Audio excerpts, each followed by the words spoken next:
Good evening, everyone. I am Hardeep Rathod, and I welcome you all to this webinar on behalf of MedGenome Labs and Exciton Diagnostics. The topic for today's webinar is molecular testing or syndrome evaluation system for informed treatment decisions in eye infections. At the outset, I would like to thank our moderator, Dr. Piyush Kapoor, for organizing this insightful webinar. Dr. Piyush Kapoor is one of the leading ophthalmologists known for his excellence in excellent phacoemulsification and refractive surgeries. He is well recognized for his experience in the field of cataract, refractive surgeries, squint, glaucoma, and neuro-ophthalmology. I would also like to extend my thanks to our speakers, Dr. B.V. Ravi Kumar and Dr. Abhishek Kothari, for taking the time out from their busy schedule and enlightening us on this important topic. Our first speaker for today is Dr. Ravi Kumar. He is the founder of Exciton and functions in the capacity of chairman and managing director. Dr. Ravi Kumar has been instrumental in developing and launching syndrome evaluation system and other products in the market. So without any further delay, I will now transfer the host to Dr. Ravi Kumar, who will take this webinar forward. Over to you, Dr. Ravi. Thank you. Thank you, all of you, for taking time out to attend a webinar on a Sunday evening, towards the evening time. I thank Dr. Piyush Kapoor for giving us this opportunity to conduct this meeting. And I thank Dr. Abhishek Kothari, who has consented in a very short period of time to share some of the cases that he has done using SES, how he managed endophthalmitis, especially post-surgical, most of it. And I think that is the next part of the talk. As you can see on the screen, we are going to talk about syndrome evaluation system, or SES, in eye infections. A little more stress is being given today on endophthalmitis, post-surgical, traumatic, or endogenous. And what is syndrome evaluation system? It's a molecular diagnostic method that we develop. It's a multiplex molecular diagnostic which uses multiplex PCR followed by hybridization to actually identify what got amplified during the PCR. Now, this system is available in very serious infections to detect pathogens in maiming infections such as eye infections, which can cause blindness, or life-threatening infections like meningitis, encephalitis, sepsis, febrile neutropenia, and post-transplant infections. And of course, the other post-surgical infections. What it can do is it actually, in case of ICU, we have now been able to prove it reduces mortality, makes diagnosis 10 times faster. This is applicable even to ophthalmic infections, detects 4 times more. It facilitates a targeted therapy and reduces antimicrobial usages by 50%. Now, we have developed this into many infections. As you can see, in eye infections, we have uveitis, retinitis, post-surgical endophthalmitis, endogenous endophthalmitis, and Fuchs disease. And if you see what kind of diagnosis are we making, what kind of multiplex is it, to understand this is, sorry, I think I should be in slide mode. Yeah. As you can see, in case of post-surgical endophthalmitis, we are looking at gram-positive organisms such as Staphylococcus aureus, Group B Streptococcus, Enterococcus, coagulase-negative Staphylococcus, and even an anaerobic gram-positive organism, which is Propionibacterium acnes. And among gram-negatives, we have given importance to Pseudomonas, Haemophilus, Escherichia coli, Klebsiella, Enterobacter aerogenes, and 3 fungi, Aspergillus candida and Fusarium. Now, in case of Fuchs, of course, which is in the same slide now, you can see Mycobacterium tuberculosis, HSV, CMV, Varicella zoster, and Toxoplasma gondii. But we have also other endophthalmitis cases here, traumatic, where many sorts of organisms can enter, or even endogenous endophthalmitis, which comes probably many of you would have noticed. This endogenous endophthalmitis had a surge recently after COVID. We had seen a lot of fungal endophthalmitis post-COVID serious, not mild diseases, but moderate to severe COVID. We have seen this post that. As you can see here, the number of organisms we are looking for are quite a lot.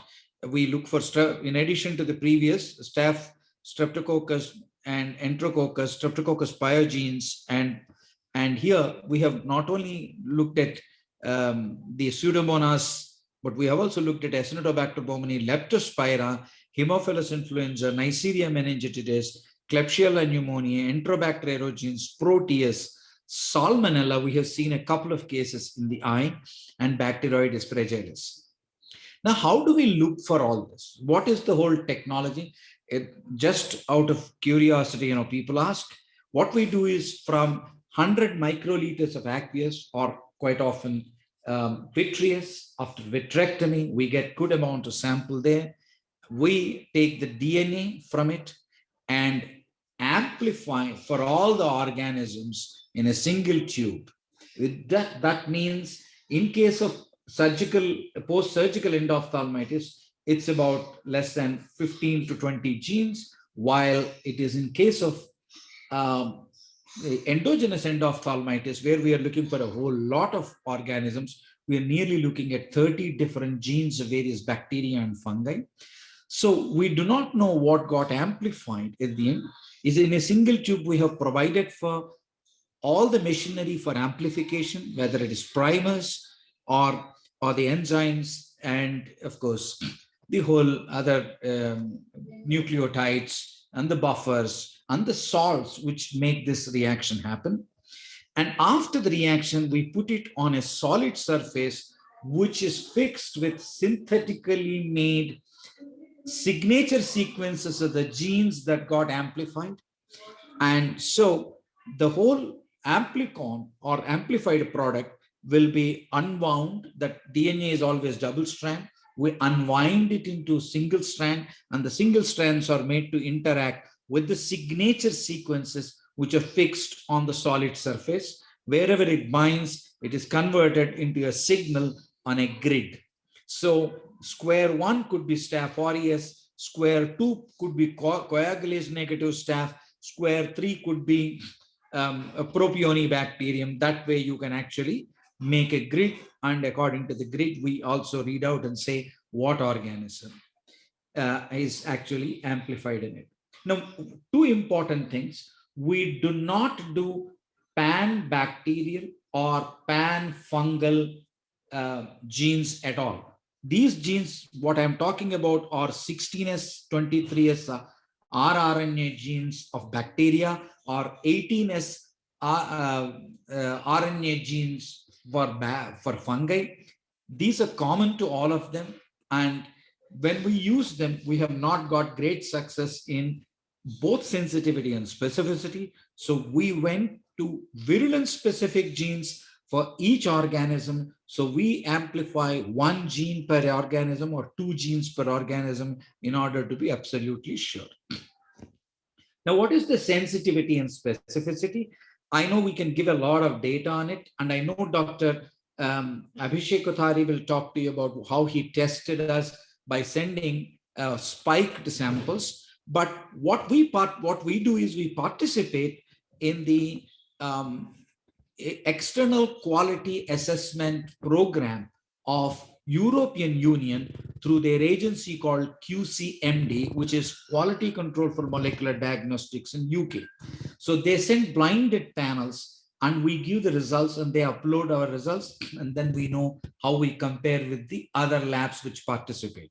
If you're looking at this particular graph, the yellow bars show what excitons got the results, and the blue bars are the average of the rest of the labs which participated in this same EQUAS program.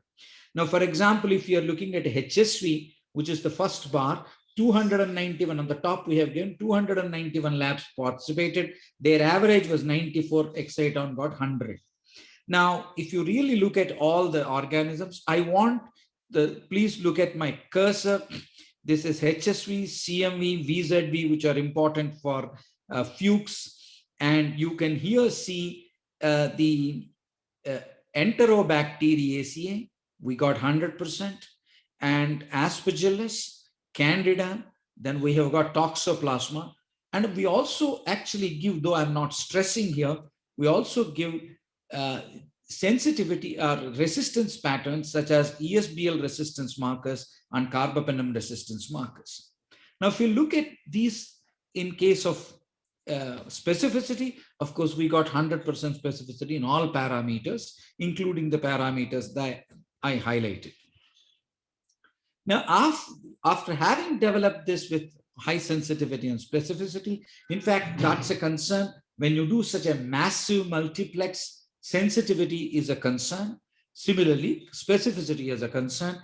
But I think technology itself addresses this because we have individual genes which are virulent specific. That gives one level of specificity plus an added sensitivity.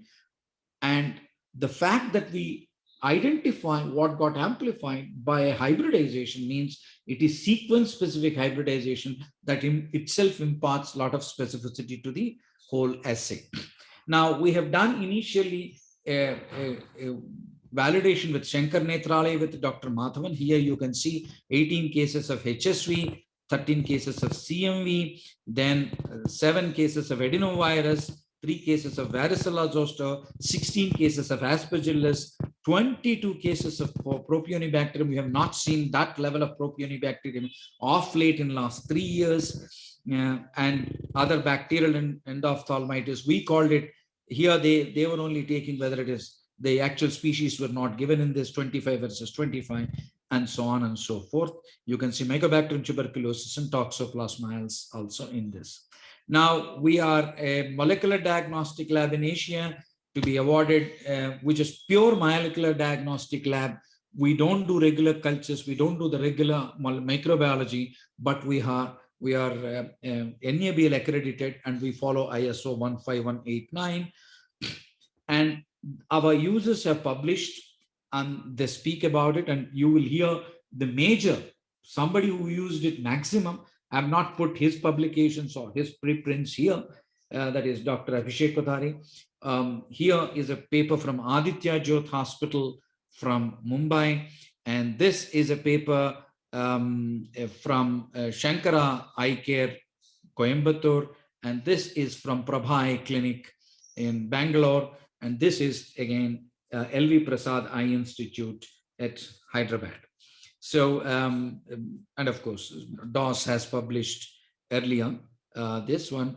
So this is what I wanted to say. I know this is extremely brief talk, about 10 minutes I planned. I thought I shouldn't bombard you with a whole lot of technology and issues. I think you would be more interested in user perspective, and I think that's what would come from Dr. Abhishek Kothari.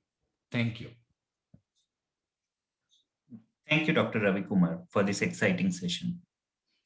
Our next speaker for today is Dr. Abhishek Kothari. Dr. Kothari is a leading ophthalmologist and a well-known name in ophthalmology. Dr. Kothari is well-versed with a wide variety of ophthalmology subspecialties and has considerable surgical experience, which includes cataract, refractive, and retinal surgeries. Dr. Kothari is the Director and Chief Consultant of Vitreoretinal Surgery and Refractive Surgery at Pink City Eye and Retina Center, Jaipur. Over to you, Dr. Abhishek. So good evening, everybody, and thanks for the kind words. Am I audible? Am I clearly audible? Yes. Yes, we can hear you. Yeah, so just let me share my screen.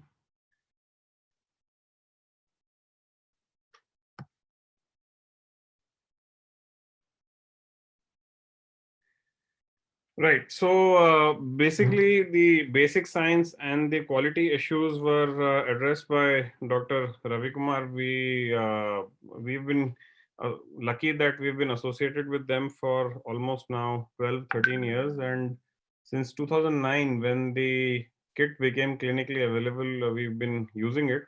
I was at that time in Arvind Eye Hospital, and being a tertiary care hospital, we used to have a lot of end of cases referred to us. And that is where we did a lot of work and got a good experience with the kit.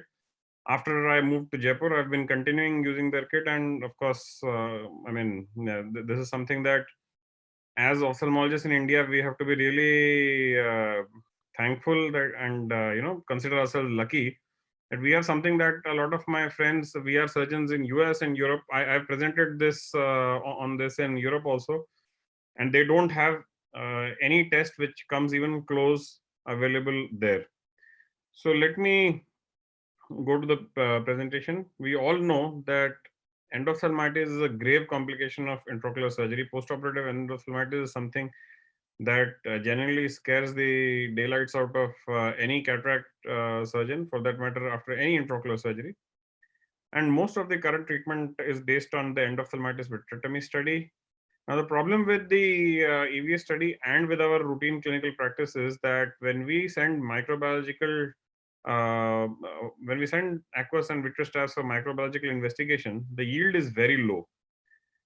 And therefore, we are then forced to basically shoot arrows in the dark. It is always empirical treatment till we find that there is some improvement or the other, and then we modify our treatment accordingly. And this delay in uncertainty in etiological diagnosis can sometimes frustrate treatment efforts and cause us to lose the eye. So look at this was an editorial published in 1997 in BJO, where the key word used was that the treatment of endophthalmitis is still exercise in frustration. More than half of their patients at the end of the treatment had 660 or less than 660 vision. This is a study that we submitted quite some time back, and these are the results of 2012 and 13, where most of our patients, 1/3 of our patients had 6/9 or better, and more than half of the patients had actually 6/18 or better after having a post-operative endophthalmitis, and we lost less than 1/10 of the eyes. Now, to basically highlight what and how the test helps us, the syndrome evaluation system or the Exciton PCR helps us, let me just start with a small case. A 60-year-old male, let's suppose you've done a cataract surgery, fantastic, uneventful cataract surgery, and on the second day after phaco, he complains of mild blurring, and this is the clinical picture. What comes to your mind is that this patient is having endo. Now, what would you do when you see this? A lot of people would start intensive topical steroids and topical antibiotics and review the patient after 2 or 3 days. A lot of people will start systemic steroids and systemic antibiotics, again, review after 48 hours. Somebody would start both and review very early, like every 8 to 12 hours. And somebody would do, some people would do AC tab for microbiology and intravitreal antibiotic. Now, this depends upon your level of comfort with the AC tab and the intravitreal antibiotic. But then the key thing to achieve a good outcome in endophthalmitis is the improved response time and an improved diagnostics, which I'll come to. Now, bacterial endophthalmitis, you have a picture where you suspect whether the endophthalmitis is there or not. When in doubt, always inject. Fungal endophthalmitis can be tricky, and this is where the syndrome evaluation system really helps us out, where you have a diminution of vision several days or weeks after the cataract surgery. And when you have picture of iridocyclitis with the waxing and waning course, you give steroid, it gets suppressed. You stop steroid, the inflammation comes back again. Now you don't know whether it is uveitis or it is fungal endophthalmitis. Here is where PCR really helps us out, because cultures are notoriously poor. Again, delayed onset endophthalmitis of the kind sometimes seen in bacterial Propionibacterium acnes and certain fungal infections like coagulative negative staphylococci, sometimes even low-grade gram-negative, low-virulence gram-negative bacteria. Here, it is next to impossible unless you do a PCR to find out whether this is an endophthalmitis or if this is a uveitis, whether you should give intraocular steroids, intraocular antibiotics, or you should continue with topical and oral steroids. Now, there comes the role of improved diagnostics. Now, how sensitive is our routine smear and culture? In the best of institutes and in the best of studies, 40 to 60% of cultures or of samples sent for culture have come negative. EVS had a yield of from aqueous of 30% and from proper vitrectomy samples of only about 57%. And therefore, their empirical treatment was the mainstay. What we do need in endophthalmitis, and especially in today's time where sometimes you do premium IOL surgery like multifocal IOLs or toric IOLs, you need a test which gives you high sensitivity. It identifies the microbe with high sensitivity, high specificity. You should not go wrong. It should have a quick turnaround time, not 48 hours or 72 hours or 1 week for fungal, because by the time you've already lost the eye, and it should have placed less demands both on the surgeon and the eye. For example, the culture sensitivity positivity rate with the routine cultures is high with the vitrectomy sample. Whereas with PCR, you can achieve better success even with an aqueous tap. So it places less demands both on the surgeon and on the eye. And of course, it should be able to guide your treatment. So the history of PCR in end of diagnosis started almost, actually more than 25 years back. This was the first paper by Heiken et al., where they used amplification using PCR for chronic endophthalmitis. And I told you, like, chronic endophthalmitis is something which is really difficult to diagnose with a routine culture insensitivity. Then came another paper which compared both the smear and culture versus PCR, and you see PCR outperformed smear and culture dramatically. And from there on, the interest in PCR techniques grew. These were eubacterial and panfungal. These studies were conducted using eubacterial and panfungal genomes, which are very non-specific, even though they are sensitive. Now, this is a summary of, this. I made a table of all the studies that have reported upon PCR results in endophthalmitis. And, really the difference between culture and PCR is quite dramatic. At the very minimum, PCR increases your diagnostic rates by double, and in certain cases, almost by 3 to 4 times.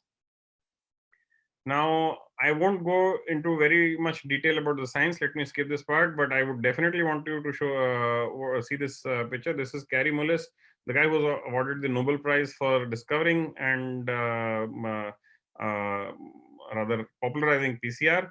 And with this, and this is what the Exciton SES does. They have a macrochip which has a complementary capture probe, DNA capture probes at in different locations. And when a target DNA from whatever organism is there in your sample that has been amplified, it comes, this binds, and there is a color change which can be identified macroscopically or microscopically. So now these DNA biochips are very commonly used nowadays. I mean, we in ophthalmology don't know this, but in pathology, in biochemistry, and microbiology, they are used very, very commonly. The difference between microchips and macrochips is, in microchips you have to use a microscope, whereas in macrochips it's the color change is visible on naked eye examination also. If you look at this graph from 2010 to 2016, there's been a huge explosion in the usage of PCR techniques in diagnostics, and this growth is it just keeps on increasing. So the Exciton DNA microchip, or the syndrome evaluation system, SES as they call it, is a very highly sensitive and a test with very high specificity. It covers most of the pathogens that cause postoperative endophthalmitis. A very small quantum of the sample is needed, and there is the best part about this, and the critical difference between this and routine microbiology is that you don't need any special transport medium or storage. The sample drying is not a big concern. You can just send the syringe in which you aspirated the aqueous or the vitreous directly to the lab via courier, or hand it over to your representative, and you don't have any issue as to cold chain maintenance or any transport related issues. And the best part, for people who are in Bangalore or situated very close, they get the report. If they send the sample in the morning, they get the report in the evening. We sitting outside in Jaipur or Delhi, or for that matter, the sample goes by courier, so the report is available evening of the next day. And I have to commend the Exciton lab. Whenever we've had serious cases of endophthalmitis, they worked on Sundays and given us reports on Sundays also. Nowadays, they have the resistance patterns also available. The report looks something like this. And with the resistance genes, we can also direct antibiotic therapy much better. Now, what are the issues in using PCR routinely in the clinic? One is sensitivity. We think that the sample may degrade. There is also the possibility of contamination while picking up the sample because the test is so sensitive.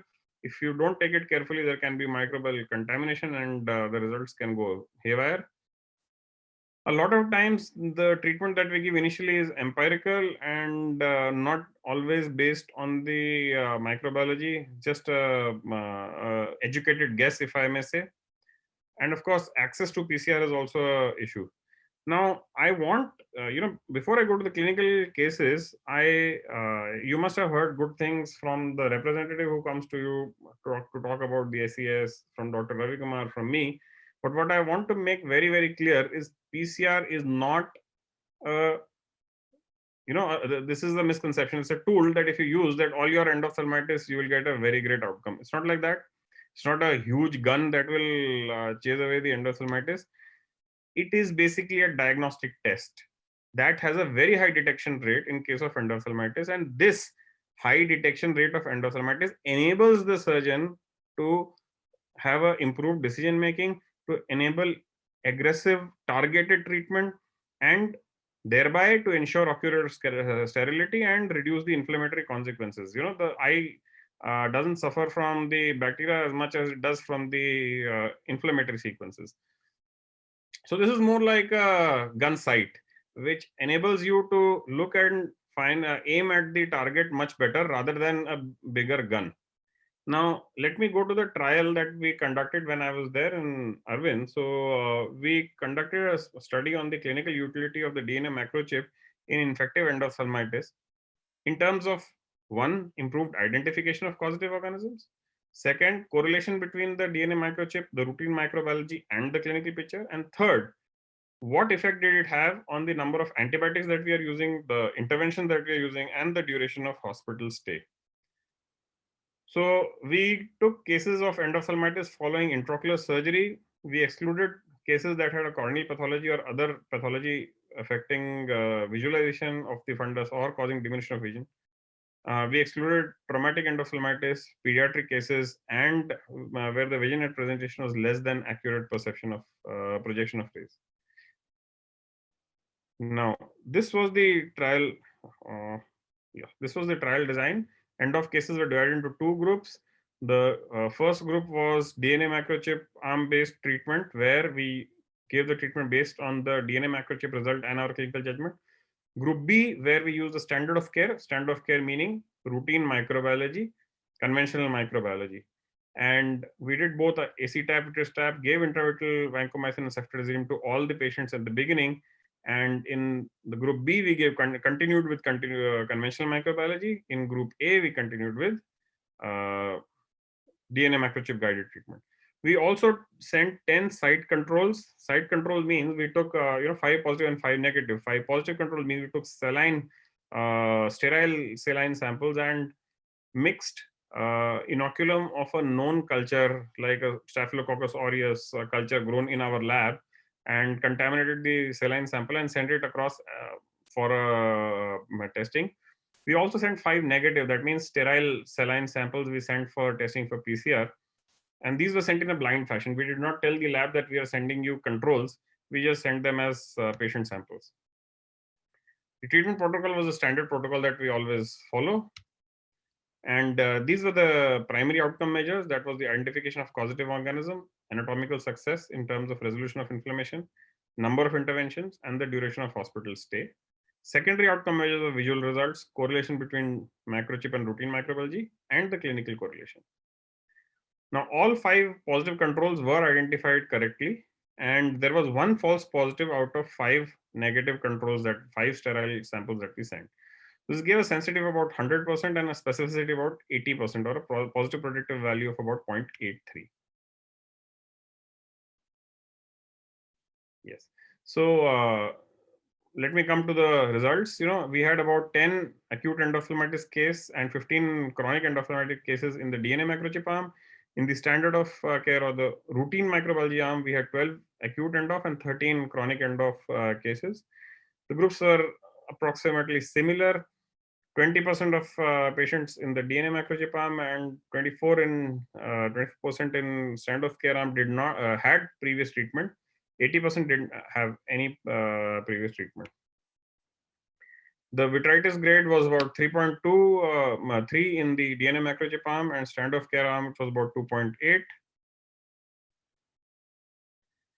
These were the results. Now, if you look at the microbiology, DNA microchip testing or the SES testing gave us positive results, positive identification in 19 out of the 25 samples, and it came up negative in about 6 out of the 25 samples. Where we used routine culture, it came positive only in 28%, that is 1/4 of the cases, that is 7 cases out of 25. 3 cases gave polymicrobial results on the DNA microchip testing. So a confident and a better direction was enabled in these cases, which helped us take, direct precise antibiotics and early change of therapy wherever needed. Look at other primary outcome measures. The resolution of inflammation was faster in the DNA microchip arm, though this was not statistically significant. The number of intervention was much less, 1.5 in the DNA microchip arm versus 2.67 in the standard of care arm. Number of intervention means the number of times the patient had to be taken into the OT, either for a vitrectomy or for an intravitreal injection or for a vitreous lavage. The duration of hospital stay was much, much shorter in the DNA microchip arm as compared to the standard of care arm. And the number of antibiotics, so the first time we used 2 antibiotics, that is vancomycin and ceftazidime. But following that, the antibiotics were given very, very specifically according to the results. And there were much less antibiotics used in the DNA microchip arm as compared to the standard of care arm. The initial BCVA was also slightly worse in the DNA microchip arm, but not too much different between the 2 arms of the study. Final BCVA was better in the DNA microchip arm, and the visual improvement, the difference between the initial BCVA and the final BCVA was statistically significant. If you look at the secondary outcomes, the results of the DNA microchip testing correlated very well with the clinical picture representation, and the clinical response also correlated well with the results. So we had very high rates of detection with Exciton DNA microchip. We had reduced number of interventions, reduced hospital stay. This basically, reduces both the trouble, the agony for the patient, the worry of the surgeon and the referring surgeon, and it reduces the cost overall of the therapy. So it almost offsets the cost of the test. This faster resolution of inflammation, thereby giving you better visual recovery, and there was a high degree of correlation with clinical picture and response. Now let me very quickly run through some representative cases. Now this was one of our early cases. 79-year-old male came with a history of pain and decreased vision. This was a post-TRAB patient, 1 week history of pain and decrease of vision. The vision was perception of light in the left eye. He had a cystic infected bleb with thick hypopyon. There was no view of the fundus. And the B scan showed severe vitritis. This was a bleb-related infective endophthalmitis. Now, bleb-related endophthalmitis are relatively difficult to treat. So this patient underwent a very same day, he underwent a core vitrectomy and intravitreal antibiotics. Aqueous and vitreous samples were taken. The smear and the culture both came out negative. 2 days later, again, the vitritis was quite severe. We took a sample again and we sent it for Exciton analysis, which came positive for H. influenza. Now, H. influenza is one of the common causes of bleb-related endophthalmitis. So instead of giving Vanco and Cefta, we changed the therapy to intravitreal ceftriaxone and also gave the patients fortified ceftriaxone drops and steroids. And within 2 days, the vitritis had reduced significantly. The blebitis had reduced. The disc became visible on the very next day. And in a week's time, the vitritis had dramatically dropped and the patient was discharged and sent home on the 5th day after the intervention. Now, 1 month later, the patient's BCVA had improved to 624. Inflammation had resolved and the IOP was also well under control. So we were able to not only save the eye, but the bleb also. So DNA microchip gave a the SES gave an accurate identification and enabled effective, very specific directed therapy in this case. Now, again, this is a case that came to us way back. This is among the few initial cases. 71-year-old male, left eye was operated on 11th December, and then about 3 weeks later underwent a cortical wash. There was a little bit of cortex. The surgeon thought that the inflammation is because of the cortex, gave a wash. When the patient came to us, the vision was 20 by 1200, that is approximately 1 by 60. The anterior segment showed corneal edema. The patient also had a hyphema. There was fibrin over the IOL. And initially we thought it is probably a vitreous hemorrhage with a little bit of fibrin membranes. Initially it was treated with steroids. Then 3 weeks down the line, patient visual acuity had not improved. AC cells had improved. The vitreous haze had increased. So that time we went for a AC and vitreous trap and intravitreal antibiotics. And the Exciton SES DNA microchip gave us Staph aureus. So the patient, already had been given vancomycin. We all added topical antibiotic, intensive topical steroids, gave a systemic steroid also, and gave oral linezolid also. And on the last follow-up, the patient had improved dramatically. The patient's visual acuity came back to 6.6, and the AC was quiet, fundus was clear, media was clear. So where you have a doubt whether this is endophthalmitis or inflammation due to something else, DNA microchip testing does, in this particular case, it enabled us to identify endophthalmitis and institute specific therapy very early on. This is another case from 2016, 73-year-old male with defective vision, pain for 1 month in the right eye. Cataract surgery happened 3 months back. Vision was 1 by 60 in the right eye with hypopyon, cells, flare. There was a nice posterior capsule plaque, and what we thought, and the vitritis was present, we thought it is a P. acnes endophthalmitis, a typical delayed presentation. Patient underwent a core vitrectomy with intravitreal antibiotics. Routine culture did not give any growth. Clinically better. Patient was discharged. Then comes back after about a week again with increasing inflammation. The PC plaque is still there. Vitritis is there.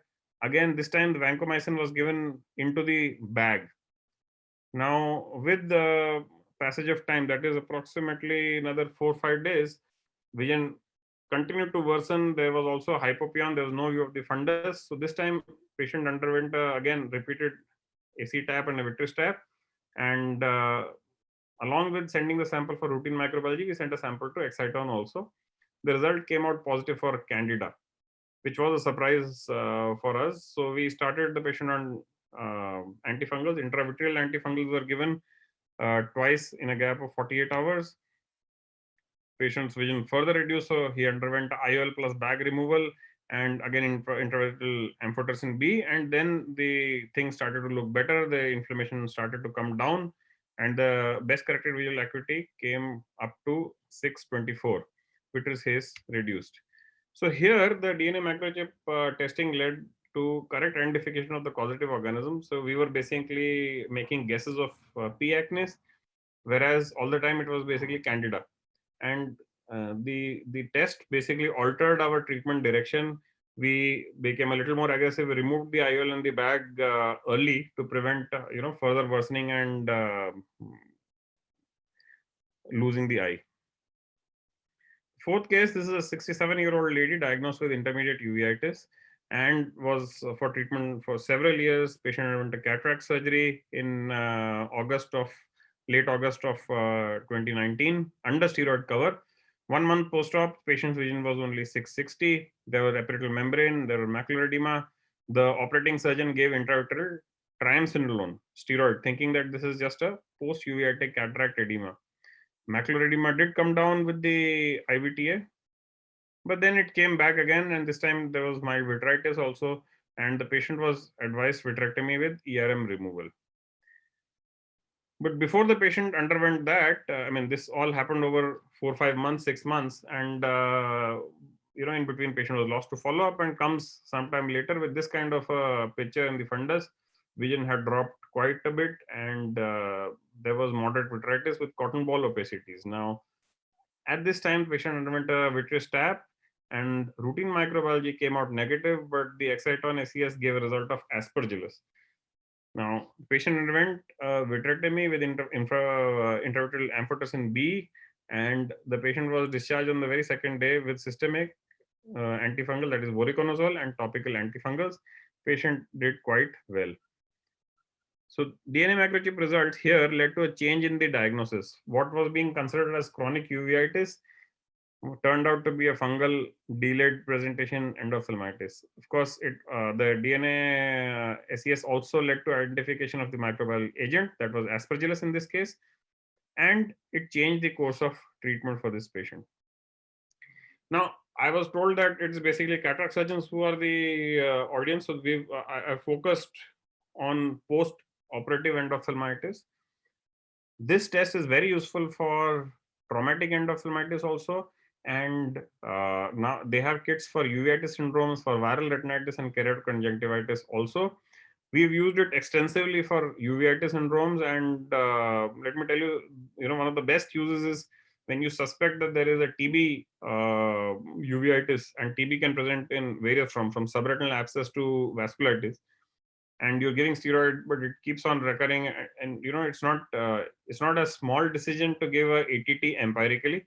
So it's better that we take a sample, we send it across to the lab, and if PCR comes positive in the uveitic syndrome SES, and then we can approach the chest physician and they start off with the anti-tuberculous treatment, and the uveitis disappears like magic.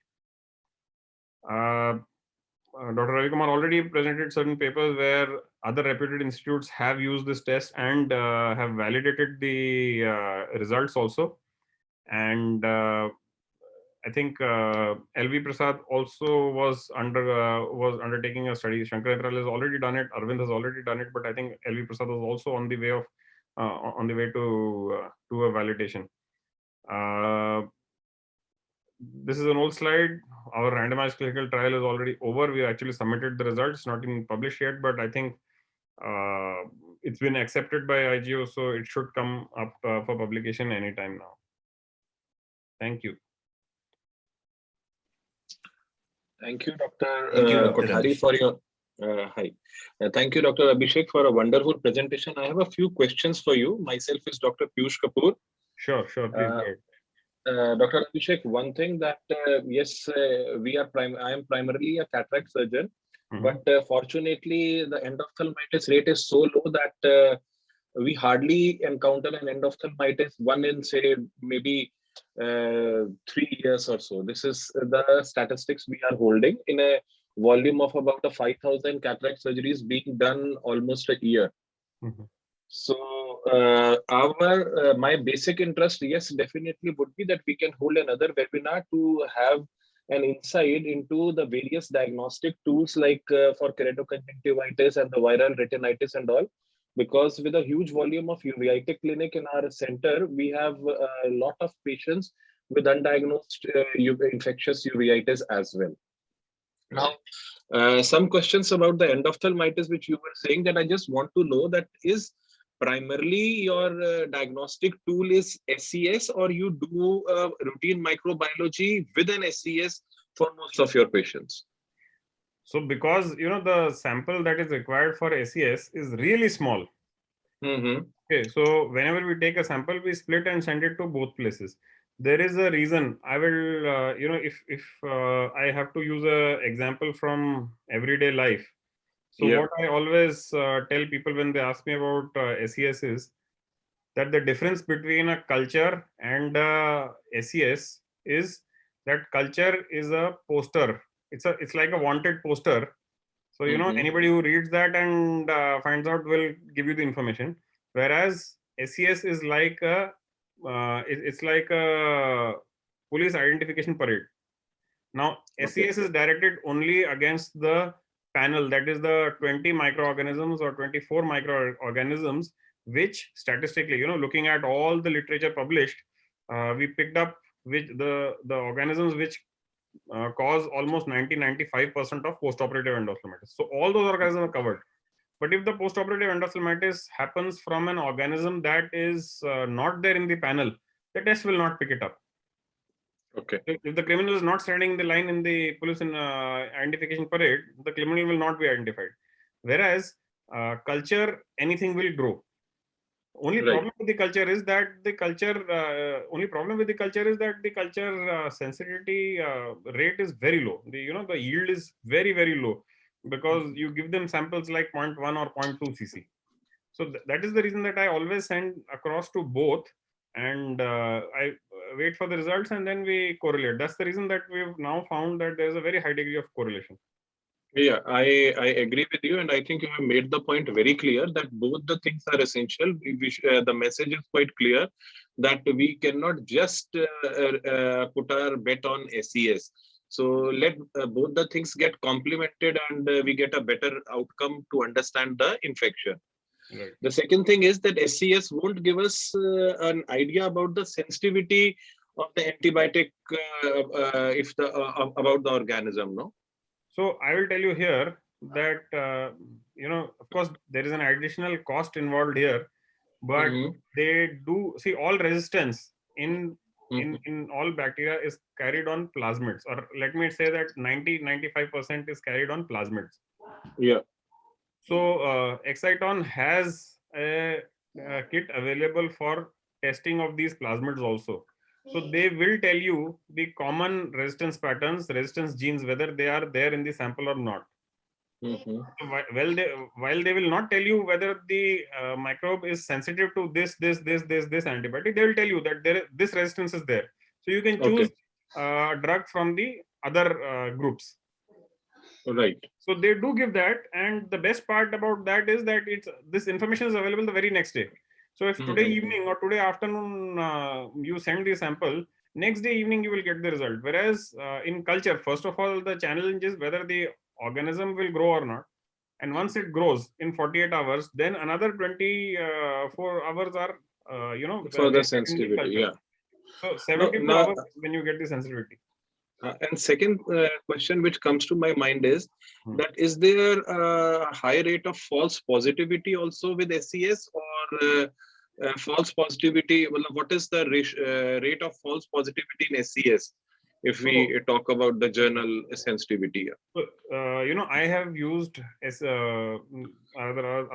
SES, PCR. I used it. Shankar Nethralai's PCR. Shankar Nethralai had, still has a PCR test, and I've used SES also. So there, when Dr. Ravi Kumar initially had approached us in Arvind, I was very skeptical of doing this test, because before I moved to Arvind Eye Hospital, I was already in Shankar Nethralai, and we were very, very unhappy with the PCR there, because it used to give us all haywire readings, a clear-cut bacterial end-off which was improving with antibacterials. It would come PCR positive for pan-fungal genome. But I have not found that kind of so-called misleading results with SES.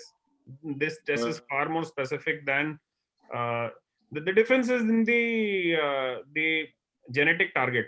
So they target the pan-fungal and the eubacterial genome, which is present in all bacteria or all fungi. Whereas they have the what should I say? Pathogenicity specific genes which are specific to the organism, and that is why false positive results are not very common. Yes, I will not say that we have never had a false positive results, no, but I think it must be less than 10%. Right. In other PCRs, the rates are somewhere around 60 to 70% of false positives. Okay.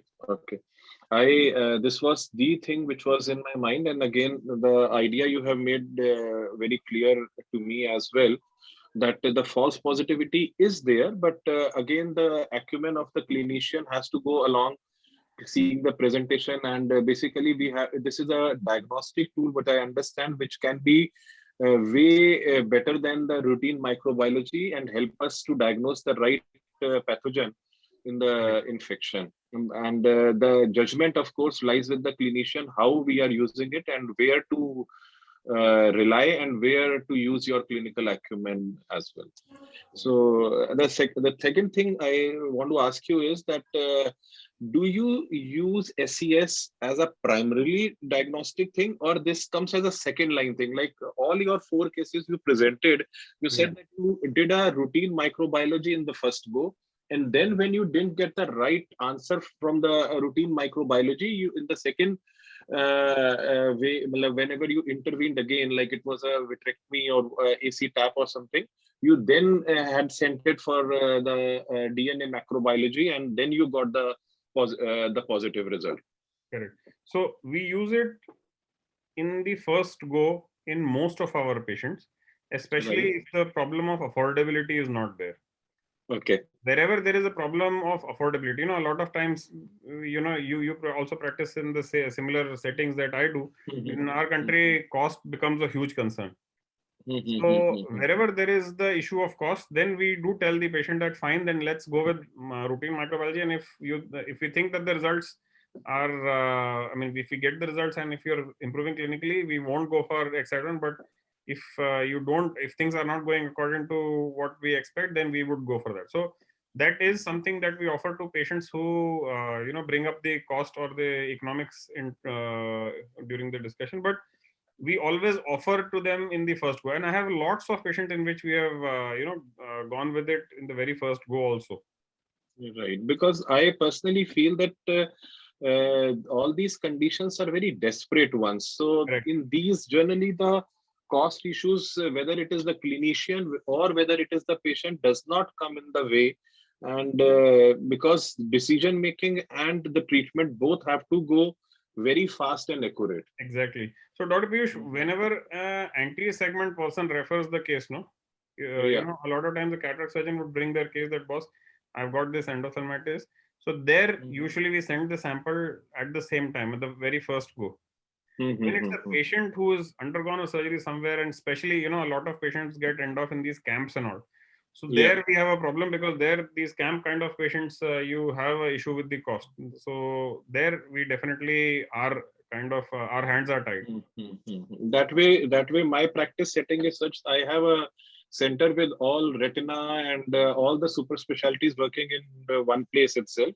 Right. And touchwood, we don't have that kind of a limitation. And I was always looking forward for a diagnostic tool like this, so that we could improve our diagnostic skills. Though being in Delhi, we didn't have any access to PCRs which were reliable and comfortable. So I'm really thankful to Dr. Ravi Kumar for bringing in this webinar and just enlightening us with the knowledge. And I would definitely request you guys that if you could hold another webinar for the other pathologies apart from endophthalmitis, because fortunately, I would say endophthalmitis incidence is very low, and maybe God helps us to keep it low itself. Right. And so that we can actually use the facilities of the lab for other undiagnosed entities as well. Yeah, thank you, Dr. Piyush. I just raised my hand in order to actually answer a couple of queries that you posed. We have a test called, actually it is called SES antibiotic resistance. It looks at ESBLs and 12 different carbapenem resistant genes, plus vancomycin, teicoplanin resistances, and methicillin resistance. Right now, we have about 16 markers in that.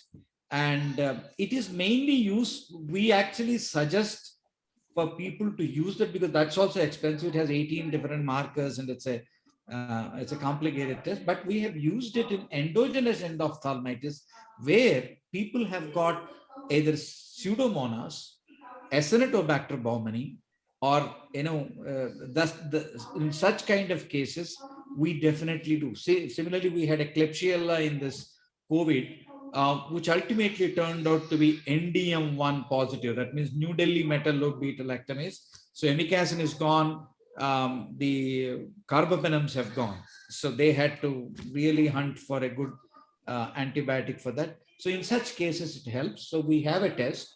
That is, but I suggest that as the second step after you got the right organism for which we have the resistant markers in the test, then we can do that. That's one thing. Second thing, specificity. You are very, you have pointed out a very important thing.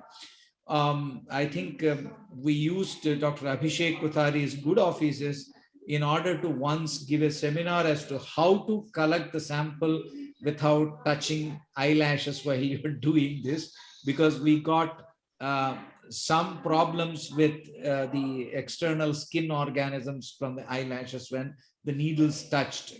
All sorts of things have happened. So it's the high sensitivity of it naturally can give specificity problems. So the sample collection becomes very important. But overall, our specificity had been our hallmark. We are still struggling in case of ICU cases to improve our sensitivity more than 70% without hampering that wonderful specificity so far we got. So that's the two things I wanted to say. And I think Dr. Abhishek has answered the most of the other questions. Thank you. Yeah. Thank you, sir. Thanks a lot. Yeah, thank you, Dr. Piyush, Dr. Abhishek Kothari. I thank you for taking out time and talking to us on this important topic. If the audience has any more questions or comments, you please don't hesitate to get in touch with us through our website or email it to us at diagnostics@medgenome.com. So thank you again for attending this webinar and hope it was beneficial. Until next time, goodbye. Thanks a lot. Thanks a lot. Thank you very much. Thank you. Thank you, Dr. Ravi. Thank you, sir.